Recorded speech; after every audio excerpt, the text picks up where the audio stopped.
putih orange, orange, putih hijau, biru, putih biru, hijau, putih coklat, coklat.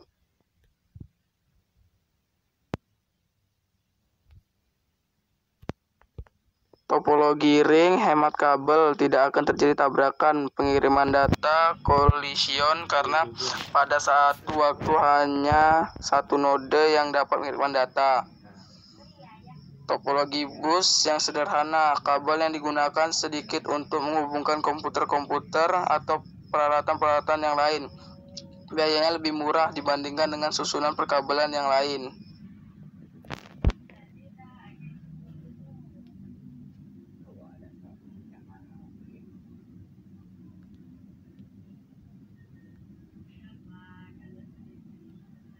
Topologi star mengatur node dalam bentuk bintang di mana hub pusat terhubung ke semua node lainnya.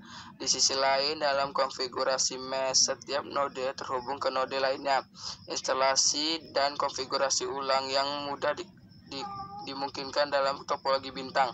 Sebaliknya, topologi mesh membutuhkan lebih banyak media transmisi, upaya, dan waktu untuk pemasangan dan konfigurasi ulang. Topologi star hemat biaya sampai batas tertentu, sementara mesh mahal. Topologi bintang memiliki kelemahan di mana hub di pusat tidak beroperasi dalam membuat seluruh sistem tidak beroperasi. Sebaliknya, topologi mesh lebih kuat daripada topologi star. Topologi bintang hanya menggunakan kabel twisted pair sebagai media transmisi. Sebaliknya, topologi mesh dapat menggunakan media transmisi seperti kabel twisted pair, kabel koaksial atau serat optik, tetapi membutuhkan lebih banyak jumlah kabel. Fleksibilitas dan skalabilitas topologi bintang adalah baik, sedangkan topologi kurang skalabel karena secara langsung meningkatkan biaya sistem. Topologi mesh lebih rumit dibandingkan dengan topologi bintang. Perutean dalam topologi bintang dilakukan dengan bantuan kopler bintang. Sebaiknya topologi mesh mentransmisikan data secara langsung dari suatu node ke node lainnya menggunakan tautan point to point.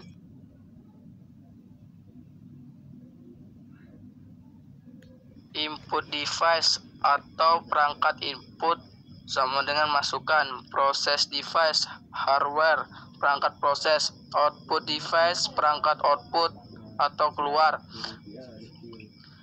Keterangan cacing untuk melindungi bagian dalam komputer motherboard. Motherboard sebagai papan sirkuit utama yang sebagai penghubung komponen hardware lainnya.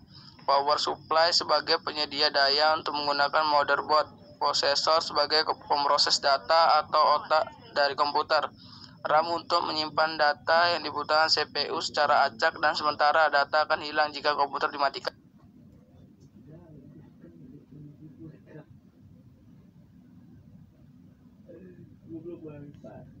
Input device 5. Intel 1. Socket 423 2. Socket 478 3. Socket LGA 775 4. Socket LGA 1156 Socket LGA 1155 AMD 1. Socket 462 2.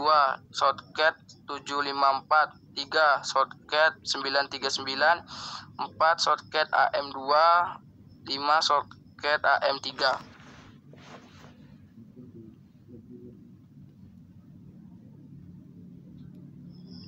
Intel 1. DDR. Setelah generasi tersebut hadirlah double data rate SDRAM yang kita kenal dengan DDR. Kecepatan memori ini naik 2 kali lipat dibanding pendahulunya. Memori DDR banyak digunakan di Intel Pentium 4 dan AMD Athlon. DDR2. Semenjak dirilis, RAM ini memikat banyak orang yang membutuhkan kecepatan RAM lebih besar.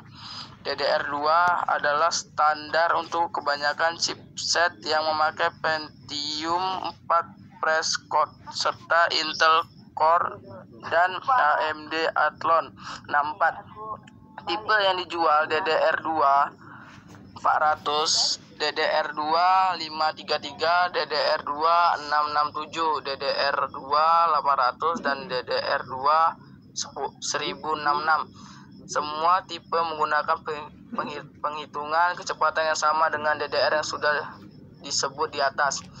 DDR3 keluar pada 2007 dan diklaim kecepatannya meningkatkan sedangkan pemakaian energi turun. Namun sayangnya performa yang didapat hanya lebih besar 2-5% dibandingkan DDR2. Tipe yang dijual DDR3 1066, DDR3 11333, DDR3 1600, DDR3 1800, dan DDR3 2000. DDR4 dirilis pada 2014. Memori ini menggunakan voltage yang lebih rendah daripada pendahulunya, namun kecepatan memorinya jauh lebih besar.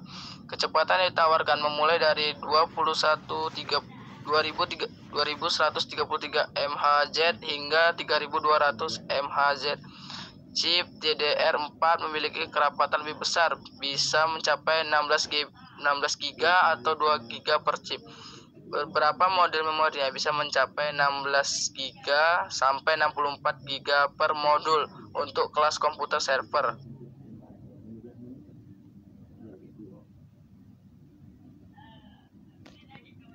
1.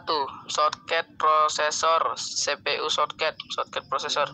Shortcut prosesor adalah sebuah komponen di motherboard seperti dudukan prosesor berbentuk segi empat dengan banyak lubang kecil di dalamnya sebagai tempat menancapnya kaki-kaki prosesor.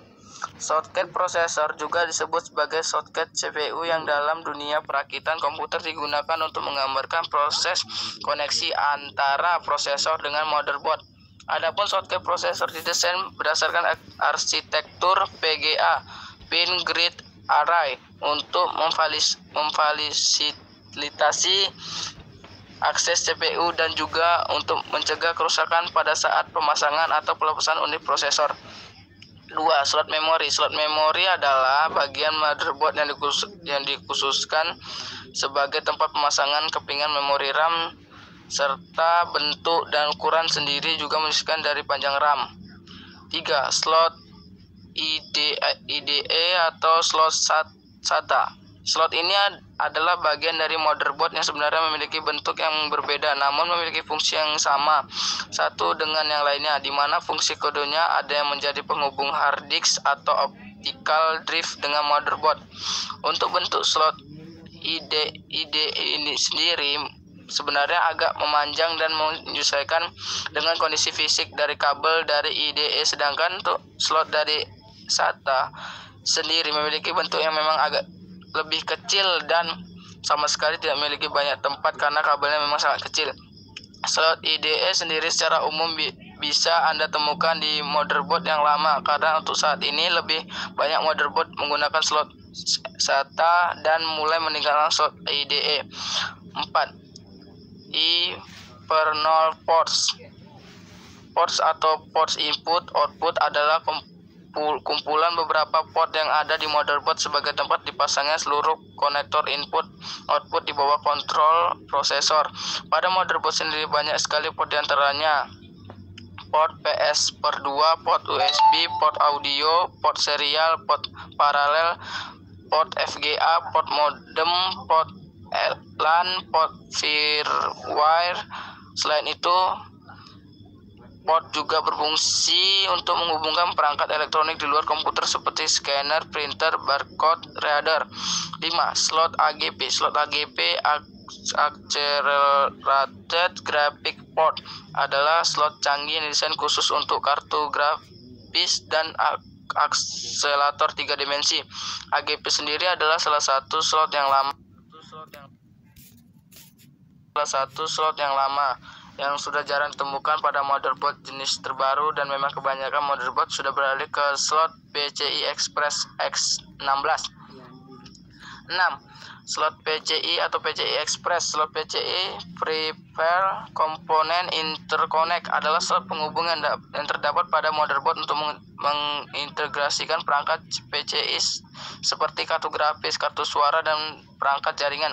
Beberapa orang menyebut slot PCI ini sebagai alat atau konektor yang dapat menghubungkan motherboard dengan perangkat eksternal tambahan. Namun seiring dengan perkembangan teknologi, slot ini mulai digantikan dengan slot PCI Express yang dikenal dengan lebih canggih dan multifungsi. 7. BIOS Basic Input atau Output System adalah salah satu software komputer yang dibuat dalam bahasa rakitan dan berfungsi untuk mengatur fungsi dasar perangkat keras.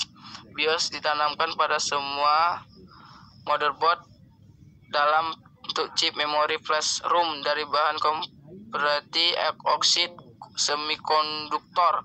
Nah, agar semua data maupun informasi tidak hilang saat komputer dimatikan, biasanya CMOS juga dilengkapi dengan sebuah baterai berukuran kecil dalamnya.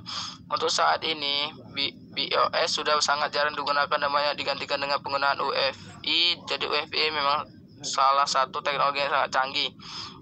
8. Baterai CMOS. Baterai CMOS Completely Metal Oxide Semiconductor adalah jenis baterai ukuran kecil yang berfungsi untuk memberikan suplai data sekaligus menyimpan semua settingan yang ada pada BIOS meski tanpa aliran listrik. 9. Power Connector. Power Connector adalah bagian yang menghubungkan motherboard dengan power supply sehingga membuat bisa mendapatkan aliran listrik. 10. Front Panel Connector. Bagian motherboard yang terakhir adalah front panel connector. Jadi bagian ini mempunyai bentuk seperti jarum tumpul untuk menancapkan tombol-tombol seperti LED, hard disk, LED power, tombol power, dan tombol restart.